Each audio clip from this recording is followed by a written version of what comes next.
Hello everybody, welcome to me Fit and Lean. This is a brief channel update for everybody. Oh, by the way, hit that like and subscribe button if you can.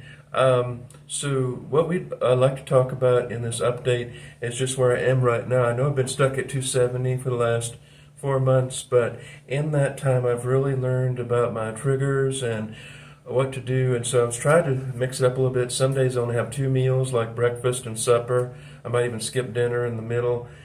Because I just like to have that space. But what I do is, like what I say is, I have a big ass breakfast, as the colored people might say, have a big ass breakfast with a lot of protein, like whey protein pancakes, eggs and sausage, and stay away from too many carbs, but have a lot of protein at your first breakfast. Like I try to get about 60, 70 grams protein then.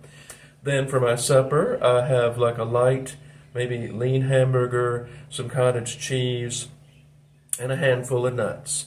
And I try to do that every other day instead of intermittent fasting, which I think is a bunch of, But I try to do the two meal a day.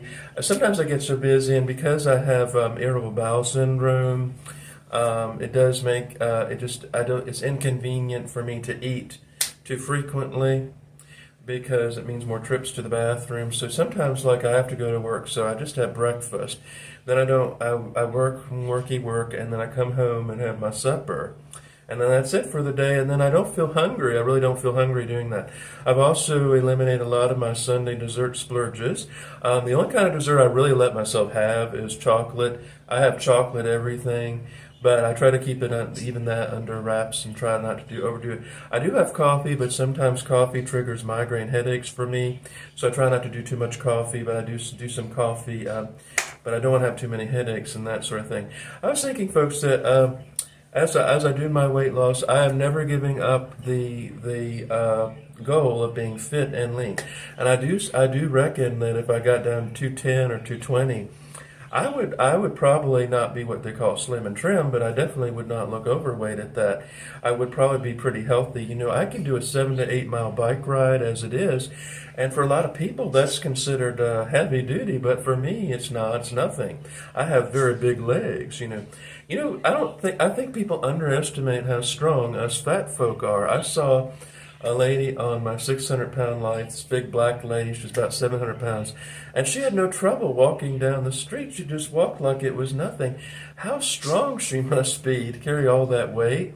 It's sort of a blessing and a curse, but I mean, it makes you stronger, definitely. I mean, you're carrying around a lot of weight. It's like carrying all this weight around you. You have to be strong. And a lot of people that are skinny their whole lives, they never build strength, and then they end up old and frail. So you have to look at the blessings and the curses that go along with being a plus size person. But I do notice that it is hard to lose weight. Why did the Lord make it so easy to gain weight, but so hard to lose weight? You think it'd be easy to lose weight, but it doesn't seem to work that way. And it does seem to me that people have more empathy for some junkie on the street than they do a fat person. Someone can be a drug addict, all strung up on meth. Oh, that poor meth addict. But if you just like a few extra donuts with your coffee, oh, you're a big, fat, ugly pig. Shame on you. No self-control. But you can be a drug addict or a, sex addict or something. Oh, those people get all the pity in the world. It's sort of our society is warped that way, and by no means, folks, am I a fat acceptance person. I'm not saying that fat is good. Okay, obesity is ugly. It's disgusting. But I'm just saying it is interesting how people don't have any empathy when we are, supposedly a lot of people are fat. So even fat people hate fat people. They interviewed a bunch of fat women. They don't want fat men. They want slender, skinny men. And another thing, too, is a lot of the men that most women are attracted to are not even very healthy looking. They're very slender and skinny. That's the body type they are interested in. They don't want muscle men. Men think that muscular looks better. Now, there used to be women did like the muscular men, but now they want the skinny men, skinny little men, So anyway, folks, I am trying to be lean, and I do believe that next time, I believe next year will be the year that I really do come into my own, and all the skills I'm gaining in this, folks, because I didn't have a clue. about diet and exercise really for many years, and now I'm really learning about things. But anyway, I must be off soon, folks. I just want to give a quick update to all my subscribers. I will be doing politics and sweet tea.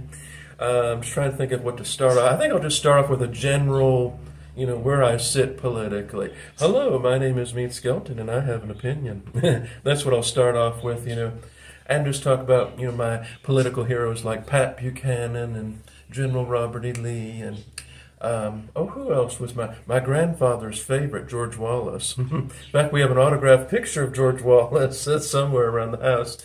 So anyway, folks, I'll be coming back for politics and sweet tea for you. Hope you all enjoyed this little video. Remember, you can do it. I can do all things through Christ who strengthens me. That's right. I believe I can do it. Satan may try to, Satan's trying to get me down, feeling down in the dumps about my weight. I'm not going to entertain those thoughts. I believe I can do it. If the Egyptians can build the pyramids, of course, they had all these Jews helping them, but then I can lose weight. I sure can give it a go. So thank you all for watching. Go to my website, meatskeltsplace.com. And remember, folks, say a prayer for someone special today. Bye-bye.